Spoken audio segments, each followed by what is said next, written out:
If you knew you or a loved one would die soon, what would you do? And why aren't you doing it right now?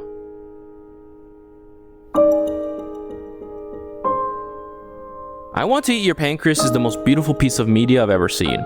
I can't tell you the countless times I've watched this movie and the people that I've shown it to. From beginning to end, it tells a complete self-contained story with an amazing message. I will warn you that from this point on, there will be spoilers. So if you haven't watched it, please go do so now. I promise you it is worth your time. I've taken away many things from this movie that I've applied to my own life. We'll start by talking about the movie itself. It centers around our male main character that we don't know the name of until the end, and how he confronts an outgoing, energetic girl named Sakura. After finding her diary on the ground, she reveals to him that she has pancreatic cancer and that she's gonna die. Besides her family, no one knows because she doesn't like being treated differently as a result. She becomes attached to our lead since he seems to not particularly care. He very much keeps to himself and reads books. He believes there's no point in making friends because he's made up his mind on how people view him. And in a sense, I think this is a great way to look at life. And I admittedly have started doing this. You don't know how people truly feel about you, so why dwell on it? When you can easily twist that in a way that doesn't affect you. Except, he does it in a way that isolates himself from everyone. On the other hand, we have Sakura, who is very friendly and emotional, which leads her to caring too much. These two characters are complete opposites, so they both end up being envious of each other's personalities. We get to see Sakura become more selfish, and our lead becomes more caring about others. This eventually leads us to learn our character's name. It's Haru. Haru meaning spring, and Sakura meaning cherry blossoms. Cherry blossoms happen in spring. Haru and Sakura are what the other needs. Haru wouldn't be the same without Sakura, and Sakura needed Haru to blossom. Their journey together suddenly cut short one day.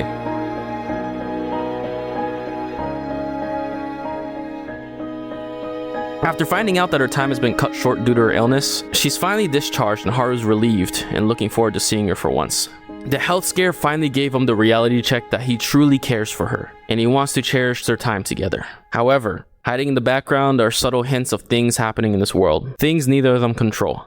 Sakura is forever taken from us in a stabbing from a serial killer. This makes Haru crash into a deep depression. He locks himself away once again. He doesn't even go to her funeral. And he never got to return and talk about the book she lent him. He eventually musters up the courage to visit Sakura's shrine, in the most gut-wrenching scene that absolutely destroyed me. Sakura told her mom to give her diary to Haru. Sakura wrote down her daily thoughts and messages for everyone she cared about.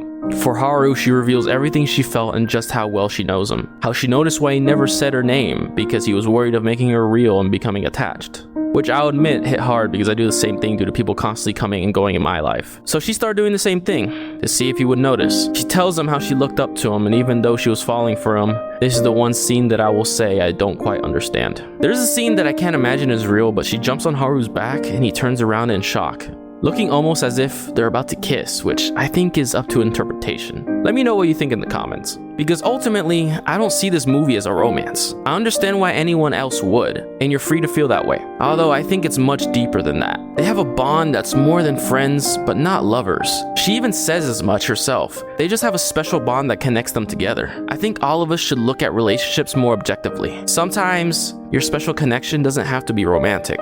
There are times we know someone that on paper would make a great partner, but you just don't feel like you should be in a relationship, and that's okay. Let it be that way.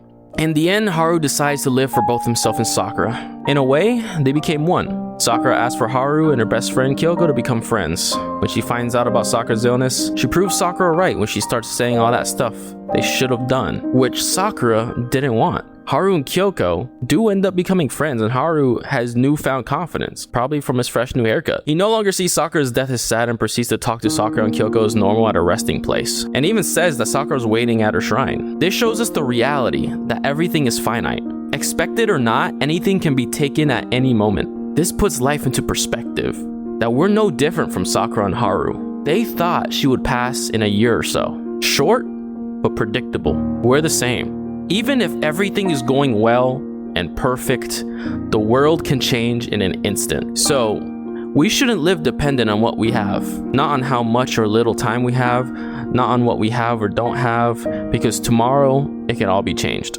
So live how you want right now.